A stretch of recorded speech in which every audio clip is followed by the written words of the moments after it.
Yo, it's Elut, and welcome back to my 4 students only hard mode run of Radiant Dawn. We are at 4-3. It's the desert map. And this is the same crew that we saw in Part 4 Prologue, minus Naesala. Oh god, I miss him here, I really do. I wish he was forced. But we have to play around it.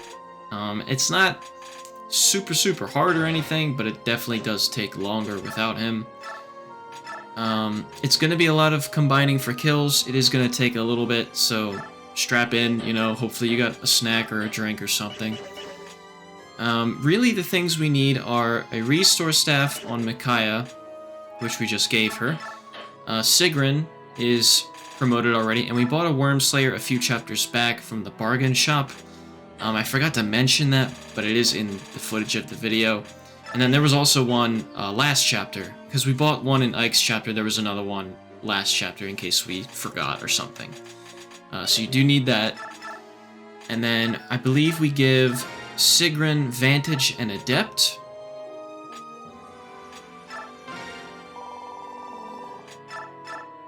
There we are. And Adept is kind of helpful here. I mean, Vantage is good too, but Adept is kind of helpful here too, because early on, basically Sigrun's job is to kill wyverns on enemy phase usually. And some wyverns she will naturally double, but some she won't. And even if she is doubling, she has like 80 hit or so. So an Adept can, one, maybe allow her to one-round something that she maybe shouldn't be, as well as make up for an unlucky miss somewhere. So that's pretty helpful as well. Skrimir, I think we gave him Wrath this time. I meant to do that before, but I didn't. And counting tiles for the Wyvern. And then we also gave him Celerity, just for the hell of it, I guess.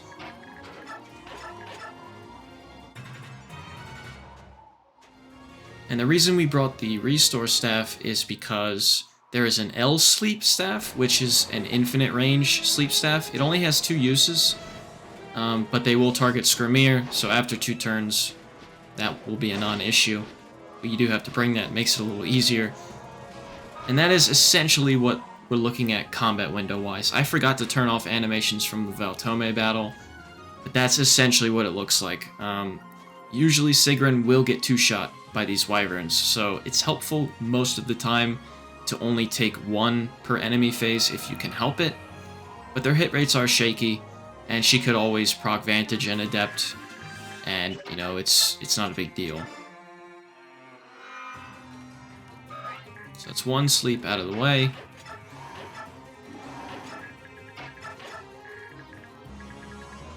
And Micaiah and Sanaki are actually kind of helpful here, because they do pump out big damage, although they don't double, it is big damage. And I will turn off animations after this, I kept forgetting. But, as well as the fact that Sanaki and Micaiah can move normally is helpful. Sothe only has like 3 move in the desert, which is terrible. Sigrun can fly, the mages are fine, and Skrimir, when transformed, has big movement. So Sothe is kind of dead weight here, which is why I said I wish he was promoted for Prologue. That would have been kind of nice, I guess, because he really doesn't help out much here.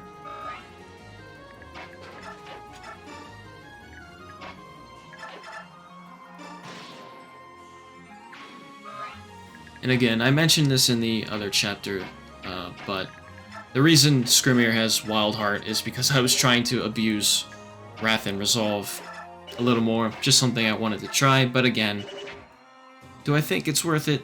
Not really, no. It's really not. What I would have loved to try is, if I decided to get the Speed Wing from Jeffrey's Charge way back when, giving that to Skrimir, I think would have been interesting, because he gets a +4 out of that when he transforms, instead of the normal +2. So I think that could have been pretty good, actually, but, I mean, I think I mentioned this in an earlier video as well, but this is the only Part 4 chapter where I cut out a chunk of it, simply because it's so long. Like, it's the longest chapter in this run by far. And I feel like at a certain point, like, you kind of get the idea. Again, Wrath Resolve, nice Skrimir. You kind of get the idea of, like, yeah, it's kind of a slow burn map in a desert. We're combining for kills. It's going to take forever. You know what I mean? So I don't want to show unnecessary amounts of that if I don't have to. But I mean, I am still showing most of it. You know, I can't skip over the whole thing. But it is what it is. Here, I think we gang up on this archer. And counting tiles for the wyverns, of course.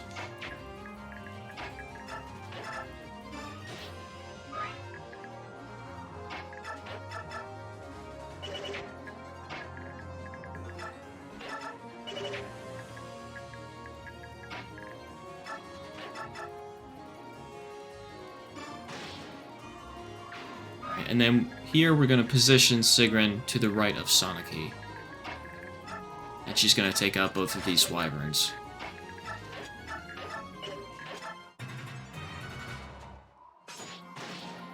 And of course I forgot to mention, the Black Knight comes in after a few turns. Most things are not programmed to actually attack the Black Knight. There are a few in the beginning that are. That's a lot of crossbows, which is actually kind of nice. That they attack him, but most will just kind of walk by him. He only has like 2 move in the desert. It's really bad. And at a certain point, you'll just see me speed up through him killing a bunch of stuff, because if you have an emulator with speed up, it actually is faster to do it that way. A little bit funny, but he's a nice backup plan, I guess. He does help.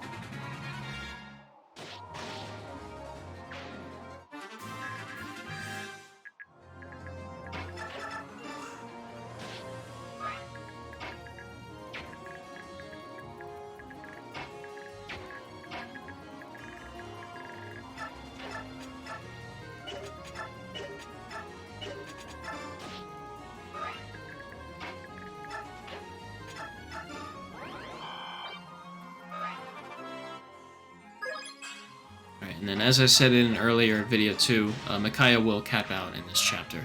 She's very close anyways.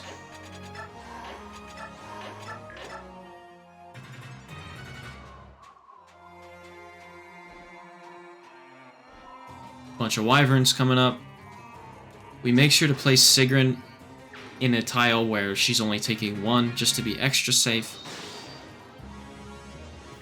I say that even though I didn't do it earlier. I trusted her.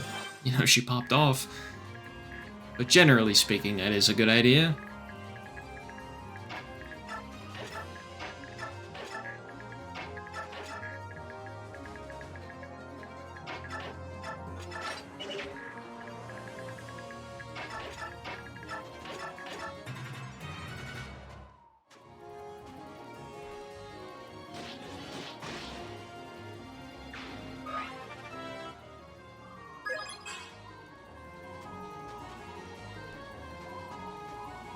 And then once this wyvern here goes down, we will start bringing out the Purge Tome on Micaiah, because she got the light rank to be able to use it in the last chapter that we had this crew, which definitely does help. Definitely does make things go a little bit faster.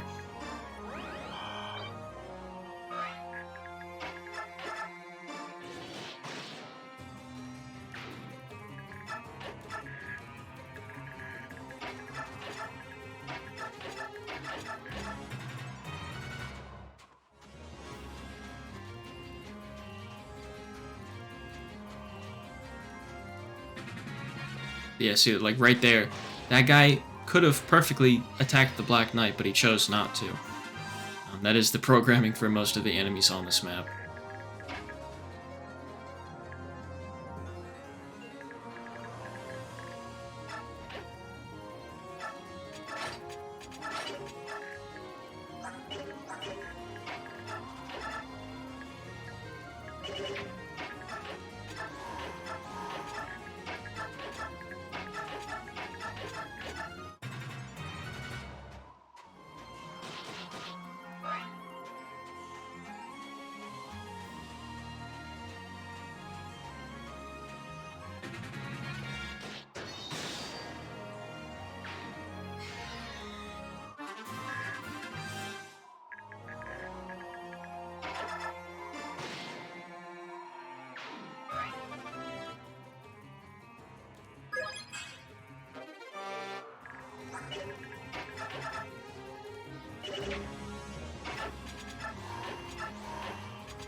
And then here we bring out the Purge. And then we can always Spear or Silver Lance with Sigrun and then Canto back. It's going to be a good bit of this. You'll see in a minute here, I'll sort of switch to another segment, because it is a lot of this. You don't necessarily have to watch all of it, but, you know, it is what it is.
Yeah, as you can see, we abuse movement as much as possible, because generally speaking, we have more movement than them. Gonna skip ahead a little bit here. We sort of draw them down to the bottom part of this little path here. But it's a lot of combining for kills, and it's kind of boring. You get the idea.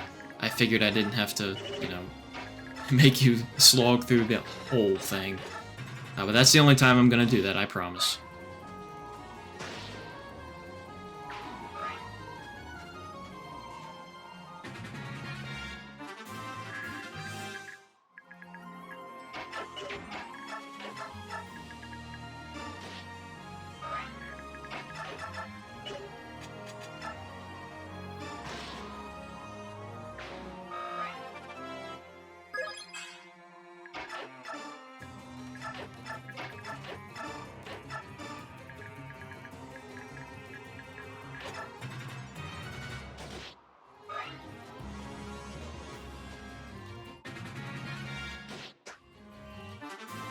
And then this setup right here is actually kind of nice, because it allows Skrimir to only fight one thing at a time, and then Sanaki can just finish them off. And they're all in single file, so it's not very complicated. You know, it's not too bad, to be honest, but like I said, it is kind of slow, it is a little bit boring. That is a crossbow right there, you have to be careful. But we have a Purge Tome, and a Skrimir if it came down to it. So we're fine.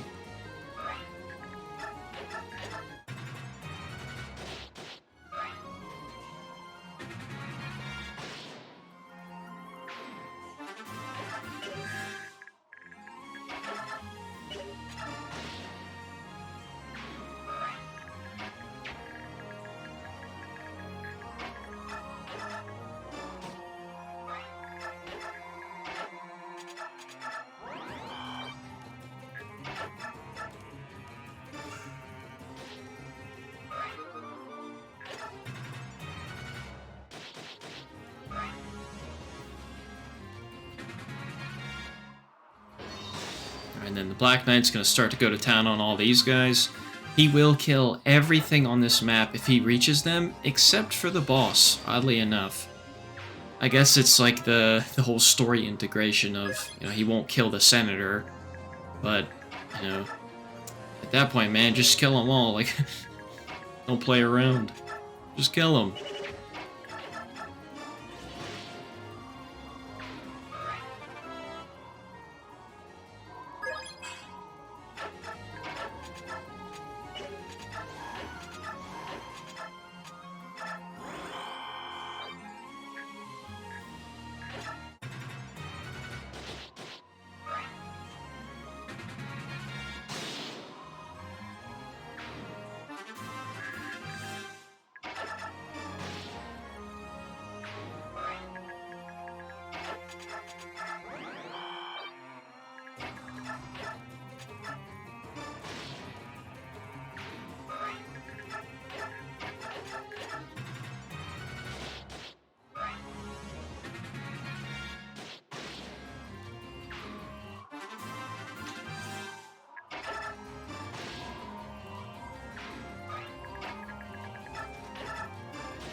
Alright, and then we rescue Sothe and bring him over here.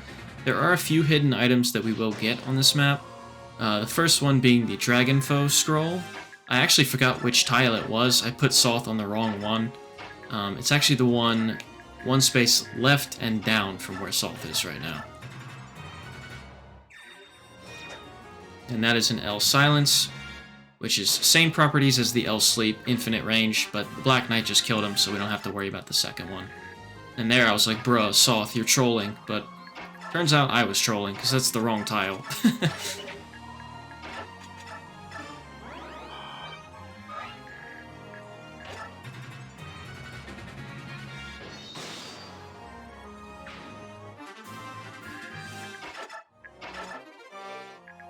There it is.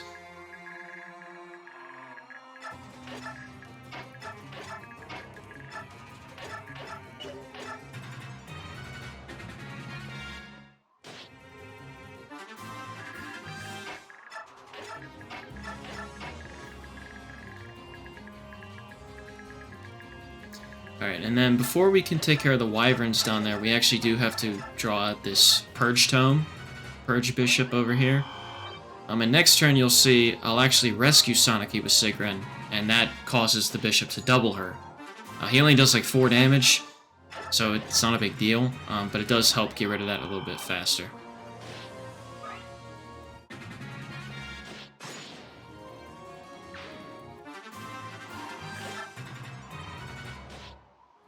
Alright, and then he's out now. Black Knight going nuts.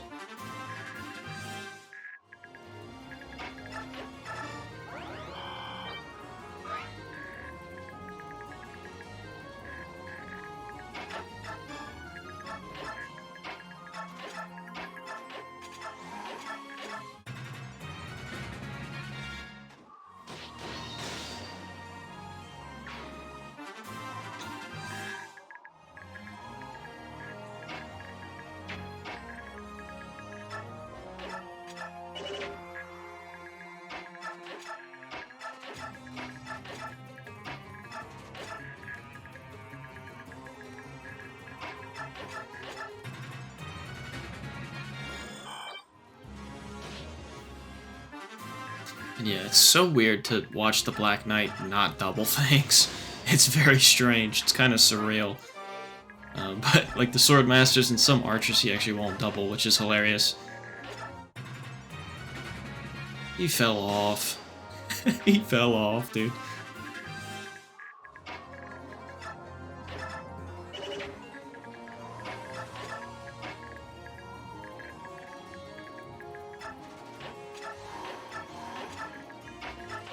And then here I'm going to speed up even more. I muted the audio because it sounds fucking awful. But it's just, I'm letting the Black Knight do his thing. Do Black Knight things, just kill stuff. It's a little bit funny. But, you know, the wyverns especially does help.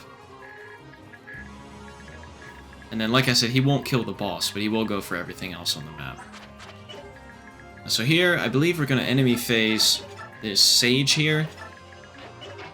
And then we'll have free room to go for the wyverns. I got the base lard by accident.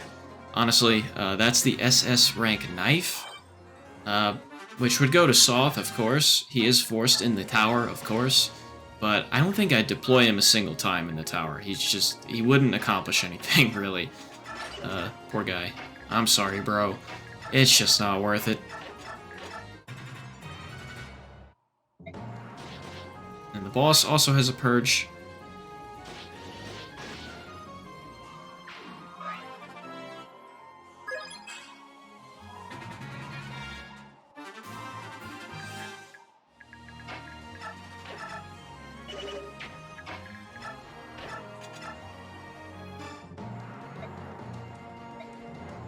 And then I was reading this conversation because I don't think I've ever actually seen it.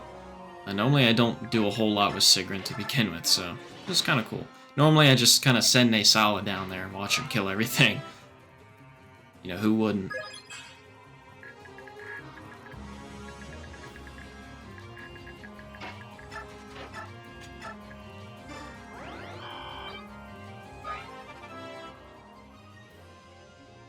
And then there's one desert item on here that I didn't get that I maybe could have, which was a Laguz gem.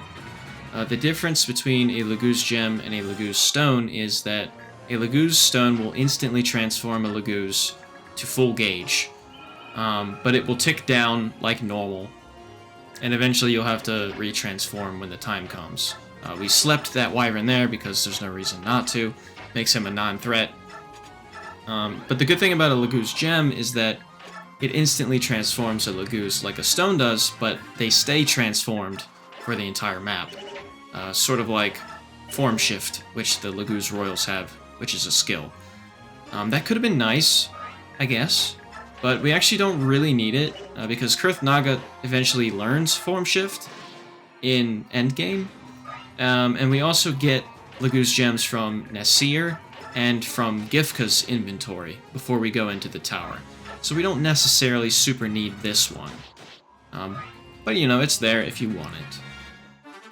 Now and then here, you're about to see a never punished moment, because I didn't know, or remember, or whatever, that this warrior over by Sigrun actually has a killer axe. And I would have raged if he crit there. I would have cried. Actually cried. So I was like, whoa, okay. Jesus. Can't just be walking around with that thing, man. God.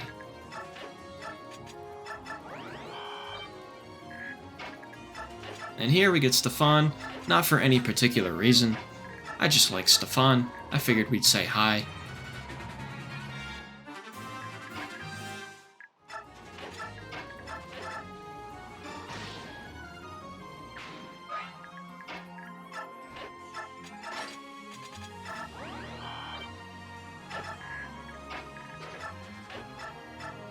And we sleep another guy, just cuz, why not? We don't need the sleep staff for anything else.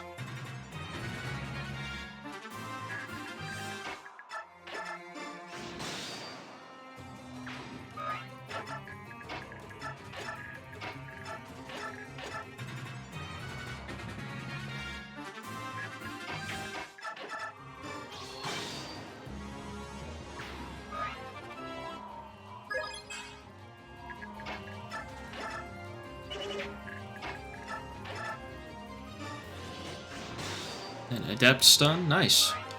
Alright, and that's the desert map. We made it through. It wasn't too bad, but it was very, very long, if you saw the turn count. So, thanks for watching. I'll see you next time.